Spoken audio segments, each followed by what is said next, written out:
races. His dream was that the German Aryan race would soon conquer the world and establish an empire that would last for 1,000 years. Darwin's theory of evolution appeared to provide a scientific basis for Hitler's own racist theories.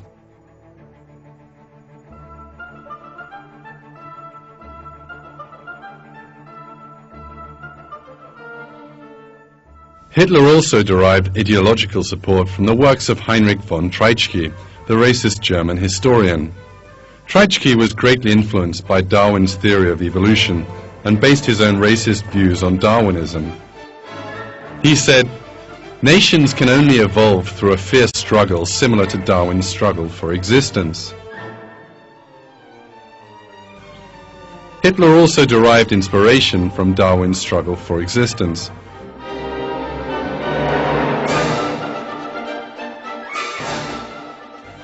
The name of his famous book, Mein Kampf, which means My Struggle, was a mere expression of this Darwinist concept.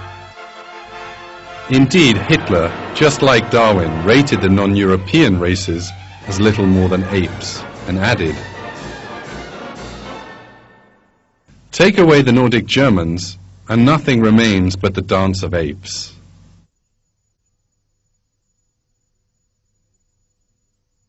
The basis for the evolutionist views of the Nazis lay in the concept of eugenics.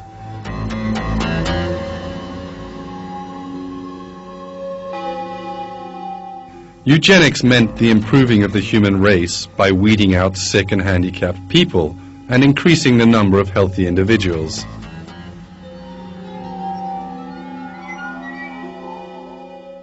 According to the theory of eugenics, the human race could be improved in the same way that better kinds of animals can be bred by mating healthy specimens. As might be expected, the eugenicists were simply the Darwinists.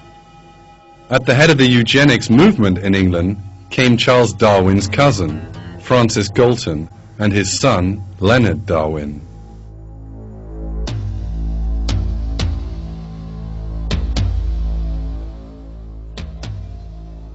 It was evident that the theory of eugenics was a natural consequence of Darwinism. This fact is also made very clear in publications that promote this dubious science. To quote but one, eugenics is the self-regulation of one's own evolution.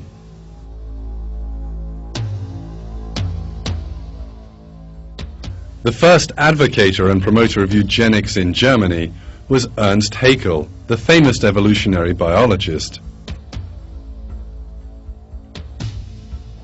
He advanced the theory of recapitulation, which proposed that embryos of different species resembled one another. It was later realized that Haeckel made forgeries in the drawings that he used to propagate his assertion.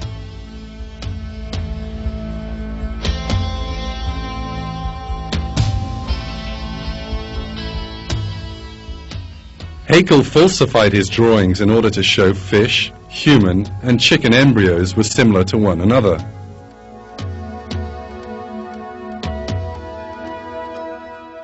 Some parts of the embryos he removed, and others he distorted. Even Haeckel himself later confessed that his drawings were works of forgery.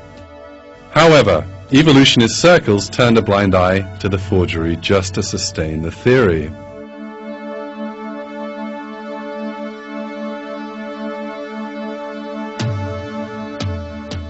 While producing scientific forgeries, Haeckel also spread the eugenics propaganda. He suggested that disabled newborn babies should be killed as soon as possible in order to speed up the process of evolution in society.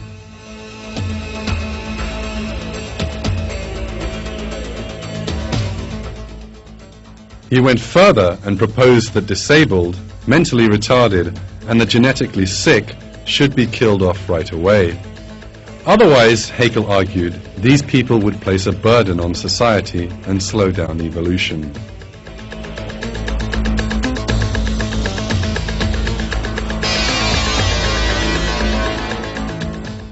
Haeckel died in 1919, but the Nazis inherited his cruel ideas.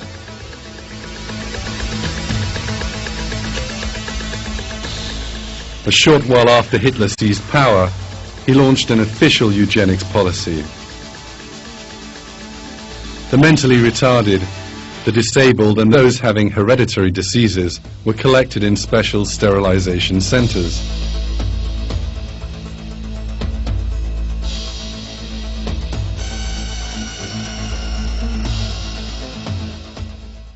These people were considered parasites who posed a threat to the purity of the German race and hindered the progress of evolution.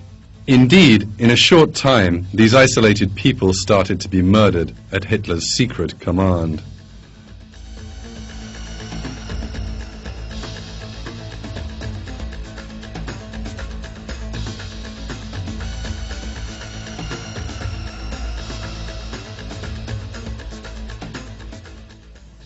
In his effort to speed up the so-called evolution of the German race, Hitler murdered many people. Meanwhile, he pursued another requirement of eugenics. Young men and women with blonde hair and blue eyes, considered typical specimens of the pure German race, were encouraged to have sexual relations with one another. In 1935, special reproduction farms were established. SS officers frequently visited these farms, where young women who met the Aryan criteria had been housed. The illegitimate babies born on these farms were to become the future soldiers of the German Reich.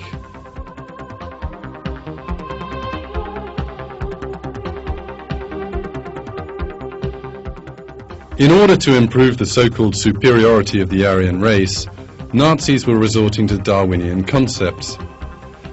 Darwin had suggested that the size of the human skull increased as he climbed the evolutionary ladder. The Nazis embraced this idea fiercely and set about taking skull measurements to show that the German race was superior. In all corners of Nazi Germany, comparisons were made showing that German skulls were larger than those of other races. Traits like teeth, eyes, hair were evaluated according to the evolutionist criteria. Individuals whose measurements were found to be contrary to official German race specifications would be annihilated according to the Nazi eugenics policy. All these outlandish principles were applied in the name of Darwinism. Michael Grodin, the American historian and the writer of the book The Nazi Doctors and the Nuremberg Code, states this fact.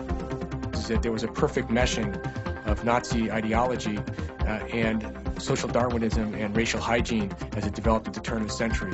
That physicians had a notion that there was social deviance and there was behavioral deviance that somehow was genetically linked, and there was good genes and bad genes. And so this social Darwinism, which by the way was around the world, and the Nazi physicians pointed to the US as where they learned a lot of their racial hygiene. George Stein, the American researcher, explains this subject in American Scientist magazine. National Socialism, whatever else it may have been, was ultimately the first fully self-conscious attempt to organize a political community on a basis of an explicit biopolicy. A biopolicy fully congruent with the scientific facts of the Darwinian revolution. Sir Arthur Keith, the famous evolutionist, commented about Hitler. The German Führer is an evolutionist. He has consciously sought to make the practice of German policy conform to the theory of evolution.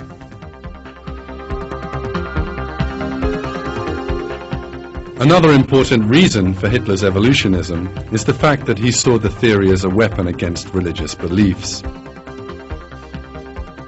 Hitler had a deep-rooted hatred of monotheistic faith. Religious virtues like love, mercy and modesty were a great hindrance to the merciless and militaristic Aryan race model. Wirtschaftlich zu vernichten, dass dann Deutschland nicht mehr länger untätig zusehen könnte. That is why, from the time the Nazis seized power in 1933, they aimed for a return to ancient pagan religion for German society.